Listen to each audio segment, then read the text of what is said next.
अक्सर कई बार हमें किसी वजह से अपनी ज़मीन बेचनी पड़ती है। कभी बैंक का लोन चुकाने के लिए, तो वहीं कभी किसी व्यक्ति से लिया हुआ कर्ज चुकाने के लिए।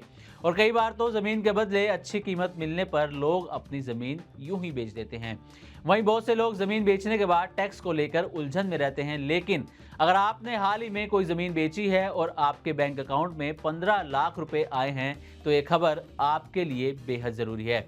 और इसलिए क्योंकि आपको इस रकम का टैक्स देना पड़ सकता है। लेकिन सबसे बड़ा सवाल ये उठता है कि आपको कितना टैक्स देना पड़ेगा और किन हालातों में आप टैक्स देने से बच सकते हैं।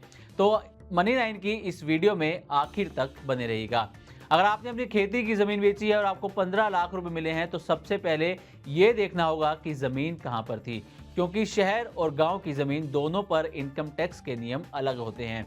अब सवाल ये भी है कि कैसे नियम अलग होते हैं। दरअसल इनकम टैक्स एक्ट के अनुसार गांव की खेती की ज़मीन को पूंजीगत संपत्ति यानी कि कैपिटल एसेट नहीं माना जाता है, इसलिए उसकी बिक्री पर टैक्स नहीं लगता। वहीं दूसरी तरफ अगर आपकी ज़मीन नगर पालिका, नगर परिषद या नगर निगम की सीमा में आती है, तो वो शहरी कृषि भूमि कहलाती है।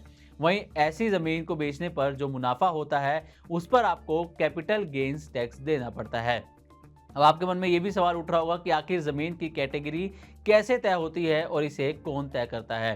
तो चलिए ये भी जान लेते हैं। दरअसल ज़मीन की कैटेगरी तय करने के लिए इनकम टैक्स विभाग कुछ खास मानदंडों को देखता है।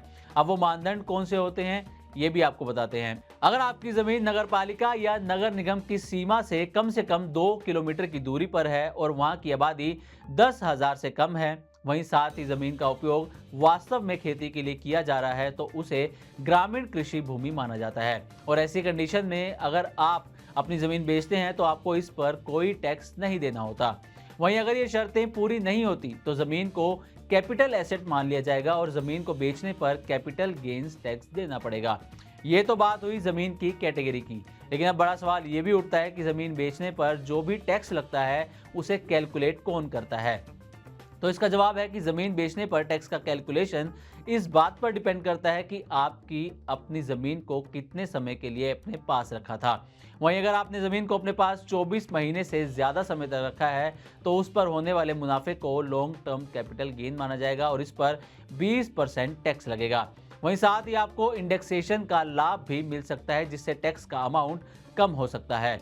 लेकिन वहीं दूसरी तरफ अगर आपने ज़मीन को 24 महीने के भीतर बेच दिया है, तो प्रॉफिट आपकी सामान्य आय में जुड़ जाएगा और उस पर आपके इनकम टैक्स स्लैब के अनुसार टैक्स लगेगा, जिसे short term capital gain tax भी कहा जाता है।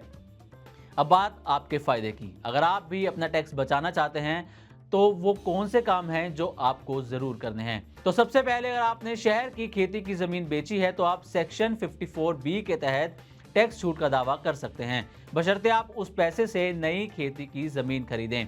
वहीं अगर तुरंत नई ज़मीन नहीं खरीदी है, तो आप capital gains deposit account scheme में पैसा जमा करके भी छूट ले सकते हैं। तो उम्मीद करते हैं कि हमारी तरफ से दी गई जानकारी आपको अच्छी लगी होगी।